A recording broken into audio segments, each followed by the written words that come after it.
Dear friends, welcome to my channel. આજે આપણે ઘઉંમાંથી crispy નાસ્તો બનાવવાના છે. જો તમને મારી આ રેસીપી ગમે તો એને લાઈક કરજો, શેર કરજો, મારી ચેનલ સબસ્ક્રાઈબ કરજો કે જેથી મારી ચેનલ પર આવનારી નવી નવી વાનગી તમારા સુધી પહોંચી શકે. તો ચલો આપણે રેસીપીની શરૂઆત કરીએ. એના માટે એક બાઉલ ઘઉંનો ઝીણો લોટ લીધેલો છે,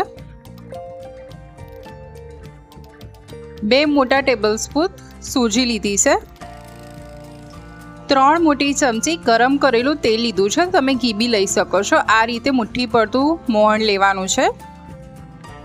હવે એ સાઈડ કરી આપણે એક પેનમાં 1 કપ પાણી, એમાં 2 ચમચી જીરું, 1 મોટી ચમચી ચીલી ફ્લેક્સ, થોડો અજમો, ખાવામાં હલકો રહે નાસ્તો એટલે સ્વાદ પ્રમાણે મીઠું લઈ લીધું છે.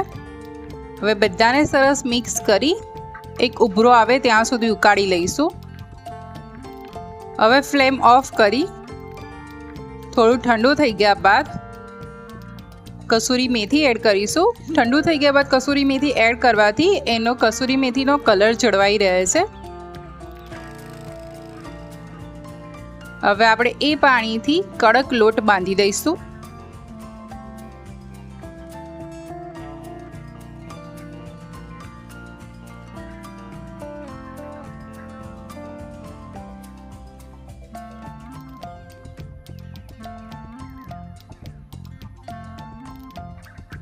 આપણે જોઈ શકીએ છીએ કે એકદમ કડક લોટ બંધેને રેડી થઈ ગયો છે.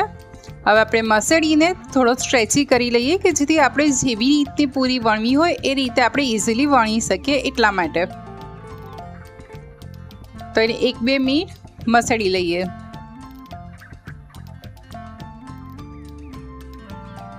આપણો લોટ મસળીને બી રેડી થઈ ગયો છે. હવે એનો લુવો કરી લઈએ.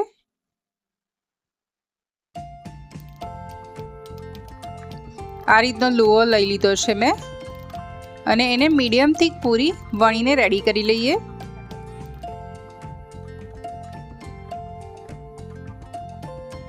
અને આજુબાજુનો એક શેપની પૂરી બનાવવા માટે આજુબાજુનો પાર્ટને રિમૂવ કરી લઈએ. હવે એને 4 પાર્ટમાં કટ કરી લઈશું ને આ રીતે વચ્ચે બી કટ કરીશું કે જેથી આપણી પૂરી ફૂલી ના જાય અને ક્રિસ્પી રહે. હવે એના ઉપર એક મસાલો પ્રિપેર કરવાનો છે સ્પ્રિંકલ કરવા માટે. એના માટે થોડું મરચું અને ચાટ મસાલો મિક્સ કરી આપણો મસાલો રેડી થઈ ગયો છે.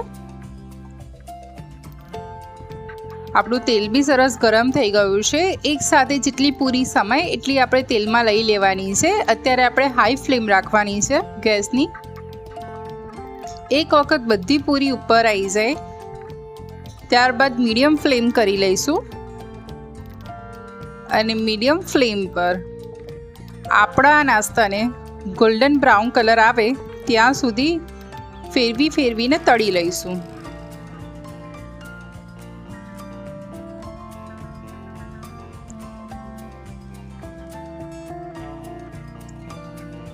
આપણો નાસ્તો તળાઈને રેડી થઈ ગયો છે.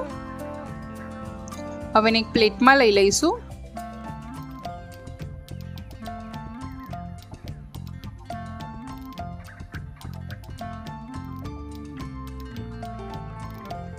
અને એની ઉપર આપણે જે પ્રિપેર કર્યો હતો મસાલો એ સ્પ્રિંકલ કરી લઈશું.